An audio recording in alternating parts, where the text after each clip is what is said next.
आसुची आउ एक लघुचाप भिजिब ओडिशा एवं बढ़िब शीत।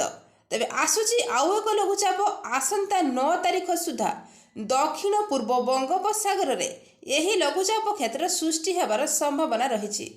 एने पूर्वानुमान करी ट्वीट जुगे सूचना देइछंती भारतीय पाणीपाग विभाग बा आईएमडी। तेबे एही लघुचापर गतिपथ किपरि रहिबो एवं केउ केउ जगार वर्षा कराइबो जानिबा पई आपण वीडियोटी को संपूर्ण देखंतु। आउ आम चैनल सह सर्वदा जुड़ी रहा पई चैनल को सब्सक्राइब करी पाखरे आसुथिबा घंटी चिन्ह को दबाई दियंतु लेटेस्ट अपडेट पाइबा पई।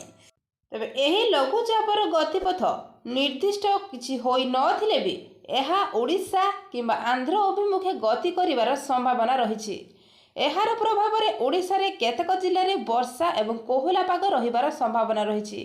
एथिजोगु सारा ओडिशा रे तापमात्रा ह्रास पाइबो, फल रे रात्रि रे शीत बढ़िबा सह आभ्यंतरीण जिला गुड़िकर मध्य तापमात्रा खसिबो। सेपटे दक्षिण पूर्व आरब सागर रे एक लघुचाप क्षेत्र मध्य सृष्टि होइछि। आसंता 24 घंटा रे एहा आहुरी घनीभूत होई एक चिन्हित लघुचाप क्षेत्र रे परिणत हेबार संभावना मध्य रहिछि। एहार प्रभाव में महाराष्ट्र, लाक्षाद्वीप और कर्नाटक, गुजरात रे वर्षार संभावना रही बोली पाणीपाग विभाग कहिछि। तेबे पाणीपाग विभाग सूचना अनुसार आसंता 9 तारिख बेलको एक लघुचाप क्षेत्र सृष्टि होई एहा प्रबल वर्षा कराइबो। दक्षिण पूर्व बंगोपसागर रे एही लघुचाप क्षेत्रटी सृष्टि हेबो, हेले एहा विषय पाणीपाग विभाग पक्षरु अधिक किछि सूचना दिया जाय नाही। एहा प्रभाव में राज्य में केउं जिल्लार पाग परिवर्तन हेबो तथा वर्षार संभावना संपर्क में किछि सूचना दिया जाय नाही। सूचना योग्य जे किछि दिन हेबो राज्य में पाग सुखिला रहिछि। पाहांतिया समय अल्प शीत मध्य अनुभूत हेउछि।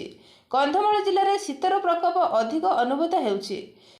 तेबे पाणीपागर स्पष्टीकरण पर आपण को आमे अपडेट कराइ देबु जे केउं जिल्ला रे पाग सुखिला रहइबो किंबा वर्षा हेबो। तेबे एई भली लेटेस्ट खबर पाई आपण वीडियो को गोटे लाइक करंतु, कमेंट करंतु आउ शेयर करंतु।